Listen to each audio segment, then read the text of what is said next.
सास को मालूम था ये अंग्रेजी से खूब पढ़ी लिखी है और बहुत अच्छी शिक्षा अध्ययन करा इसने, खूब उच्च शिक्षा अध्ययन करी है। तो सास ने अपनी बहू से काम करते करते पूछा, बेटा मैं इतनी पढ़ी लिखी नहीं हूं, तू पढ़ी लिखी है, तूने अंग्रेजी से पढ़ा है, तेरी शिक्षण योग्यता कितनी है हिंदी में बता।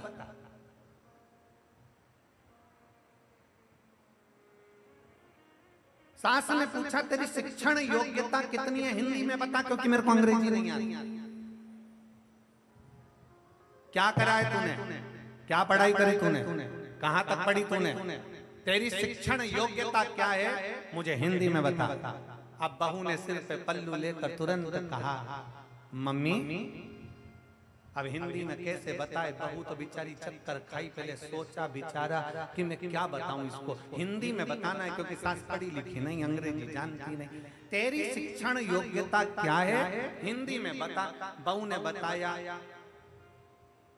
नेत्र नेत्र चाय। बहू ने क्या बताया, जम के बोलिए, जम के बोलो जरा, नेत्र नेत्र चाय। सास ने पूछा ये कौन सी शिक्षण योग्यता है। बहू बोली मम्मी IIT। ये कौन सी शिक्षण योग्यता है, तो कहा IIT। सास ने माथा ठोका, हाथ जोड़े, तू जितनी पढ़ी लिखी बेसिक बोल, तू हिंदी रह, तेरी हिंदी मेरे को समझ में आने, क्योंकि उसने बोल दिया नेत्र नेत्र चाय I सास समझ तेरे बस का। कई बार घर में बड़ी विचित्र विचित्र घटनाएं हो जाती हैं, बहुत विचित्र विचित्र।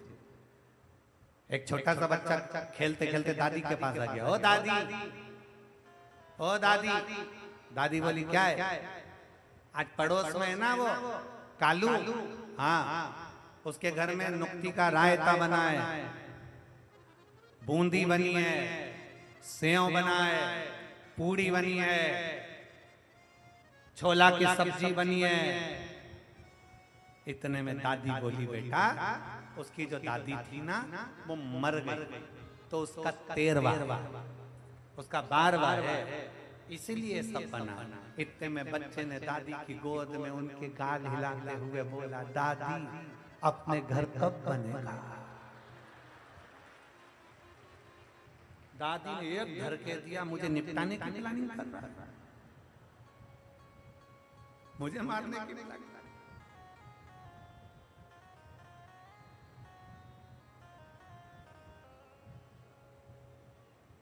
घर का भाव दूसरा रहता है। पार्वती जी हाथ पकड़कर शिव जी बटकेश्वर बड़ के पेड़ के नीचे बैठ गए, बड़ के पेड़ के नीचे बैठकर भगवान शंकर ने पूछा पार्वती जी से, बताओ पार्वती जी क्या बात है, क्यों नंदी को रोका गया, मायके जाना क्यों नहीं चाहती, मायके क्यों नहीं जा रही है, रुको जरा बताओ।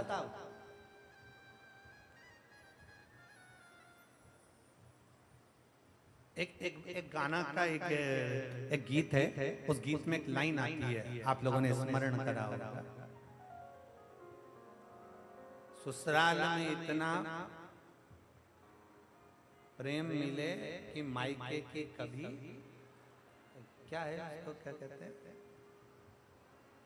ससुराल में इतना प्यार मिले मायके कभी ना याद आए। बाबुल की दुआएं लेती जा जा तुझको सुखी संसार, ससुराल में इतना प्यार मिले मायके कभी ना याद आए। किसको याद नहीं आती मायके की, जिसको ससुराल में अधिक प्रेम मिले, जिसको ससुराल में अधिक स्नेह मिले, जिसमें ससुराल में अधिक सम्मान मिले, आदर मिले, सत्कार मिले, तो मायके की याद नहीं आती। पार्वती जी को भगवान शंकर उनके मायके छोड़ने जा रहे हैं, मायके लेकर जा रहे हैं। पहली बार शादी होने के बाद पहली बार पार्वती जी मायके जा रही थी, पर उतर गई नंदी से नीचे और बट वृक्ष की छांव में चली गई। भगवान शंकर के साथ बढ़ के पेड़ के नीचे बैठ गई। शंकर भगवान ने पूछा, पार्वती तुम मायके नहीं जाना चाहती, तुम मायके नहीं जाना चाहती? पार्वती जी ने शंकर भगवान से कहा, प्रभु मेरा मन मायके जाने का नहीं।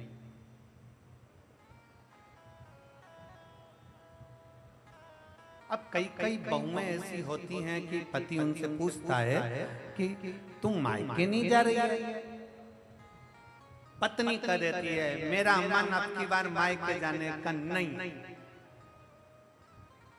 फिर पति थोड़ा डिप्रेशन में आ जाता है, क्यों नहीं जा रही, क्या कारण हो गया, उसके सुध में नहीं आया। उसने एक दिन अपनी पत्नी से पूछ लिया कि तुम मायके क्यों नहीं जाना चाहती, क्या हो गया, मायके क्यों नहीं जा रही है? इतने में पत्नी ने कह दिया, अब की बार मैं मायके नहीं जाऊंगी, मैं आपके साथ नैनीताल जाऊंगी।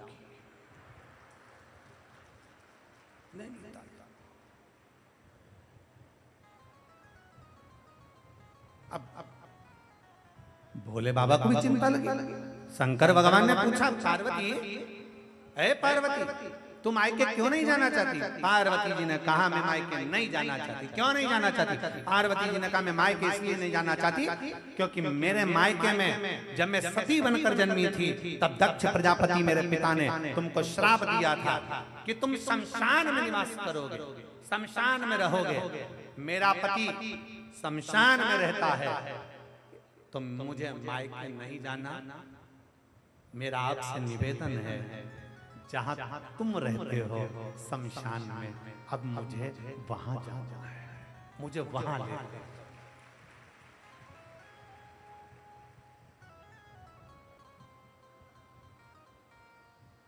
बहुत बहुत ध्यान देने वाली कथा है।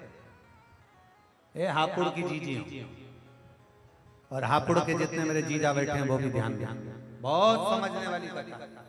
पार्वती जी कह रही हैं, मैं मायके नहीं जाना चाहती, मुझे लेकर चलना है। तो आपको मेरे पिता ने श्राप दिया था शमशान में रहने का, शमशान में चले, मुझे शमशान लेकर चले। और घर की बहू वही श्रेष्ठ है जो शमशान को भी स्वर्ग बना दे। वो घर की बहू है।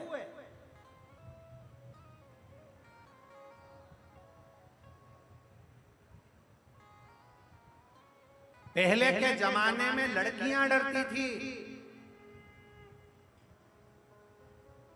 शादी करने में,